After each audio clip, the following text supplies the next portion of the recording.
insane. Yeah. By the way, Romano, you took some heat in the comments for the natural bodybuilding take, how there's no natural bodybuilders.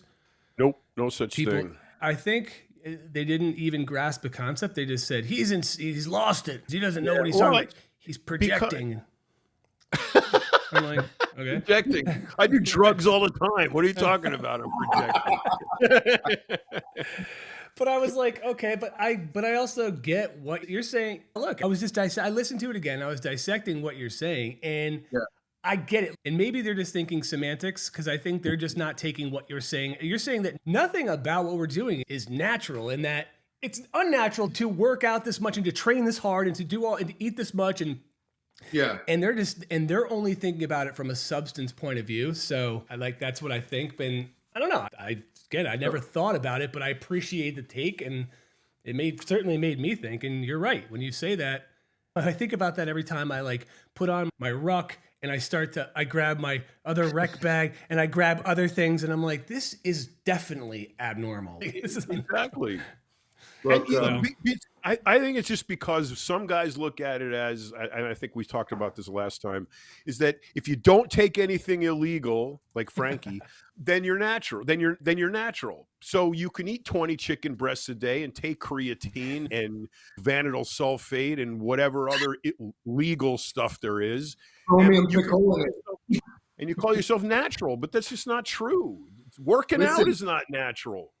As a lifetime natty, I was highly offended by what you said. I think you should have rephrased this PED free. Okay, and then you have to qualify that, because aspirin is a PED. So you got to. Most people consider what I'm doing legal. If it's legal, then I'm natural, and that is just false. What if you're from a different country? Good point. What if? You know what? That is funny, because Frank goes PED free, and I say, yeah, that's a really good way to put it. And then John's, but what does that mean? And I'm like, yeah, you know what? I'm confused again. So there was an episode of Curb Your Enthusiasm where Larry David started using Viagra, and they were like, Larry's the guy, you're juicing, and because his Viagra fell on the floor because he was having such great performance in bed with this girl. I guess it's up to the specific person, because what if you're on SARMs, but is that considered a PED? Or if you're on peptides, or if you're on him buying 5.4 milligrams pharmaceutical grade, are you still, or clenbuterol, are you still PED free?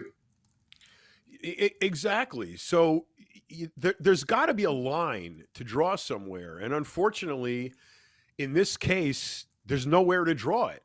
Because if you do anything, technically, if you do anything other than what is naturally required to survive, then you're done. Out in the jungle, when we were running around in the jungle with loincloths on, you only ran until you caught the thing you were chasing, and you ate it, and then that's it. That's natural. But if you ran after this thing every day repetitively and never caught it just so you could run every day, yeah, I'm running in the jungle. That's natural, but why are you doing it? For an unnatural effect. So it's just not there. The gamer who sits there for 17 hours and downs 10,000 all the caffeine drinks, is that natural? Or isn't that a competitive edge? Yeah. For that matter, smoking weed should be natural because it's just a plant. But I also never understood why that would be lumped in with things where you get in trouble for smoking weed. Is that really an enhancement? I think it is for recovery or sleep, but it's not going to, I don't know. I've yet to see a pitcher. I've heard about the pitcher taking LSD and throwing the no-hitter, but I've never heard of him taking 9 bong rips and throwing a no-hitter. But you can take 2 bong rips and go to the gym and get an incredibly intense small body part workout. I'm all for that. Sure.